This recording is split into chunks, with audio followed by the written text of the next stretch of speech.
Tayvan filosundaki 141 F-16 savaş uçağının tamamını 2023 sonuna kadar modernize etmeyi hedefliyor. Çin baskısı altındaki Tayvan Hava Kuvvetleri'ni güçlendiriyor. Çin savaş uçakları son dönemde Tayvan hava sahasını sık sık ihlal ediyor. ABD ise Tayvan'a verdiği destek nedeniyle sık sık Çin'le karşı karşıya geliyor. Avrupa Birliği üye ülkelerde çip üretimine yönelik yatırımlara kamu desteği sağlanmasına onay verebileceğini bildirdi. AB Komisyonu Kıdemli Başkan Yardımcısı Brüksel'de düzenlediği basın toplantısında birliğin rekabet politikası ve kamu destekleri hakkında değerlendirmelerde bulundu. Japonya ile Filipinler serbest ve açık Hint-Pasifik vizyonunun hayata geçirilmesi işbirliğinin ilerletilmesine mutabakata vardı. Filipinler Devlet Başkanı ile çevrim içi görüşen Japonya Başbakanı Kishida Fumio, ikili ve bölgesel gelişmeleri ele aldı.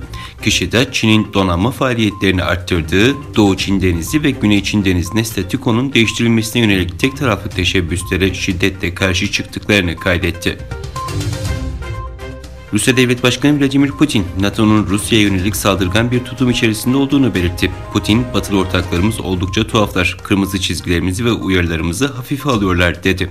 Belarus'ta yaşanan gelişmeler nedeniyle Batılı ülkeleri suçlayan Putin, Belarus-Polonya sınırındaki göçmen krizini Minsk'e baskı yapmak ve bize yakın bir bölgede yeni bir gerilim nedeni olarak kullanıyorlar, dedi.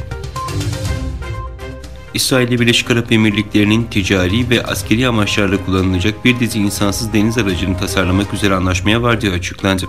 Araçlar istihbarat, keşif, deniz güvenliği ve denizaltılarına karşı savaş eylemlerinde kullanılabilecek. Çinli YouTuber Guan büyük bir risk alarak Urumçi'deki Çin toplama kamplarını görüntüledi.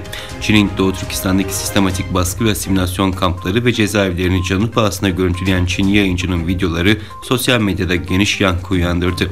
Çinli YouTuber'ın sayfasında 5 Ekim 2021 tarihinde yayınladığı videoda kampın bulunduğu yüksek korunaklı binalar görülüyor.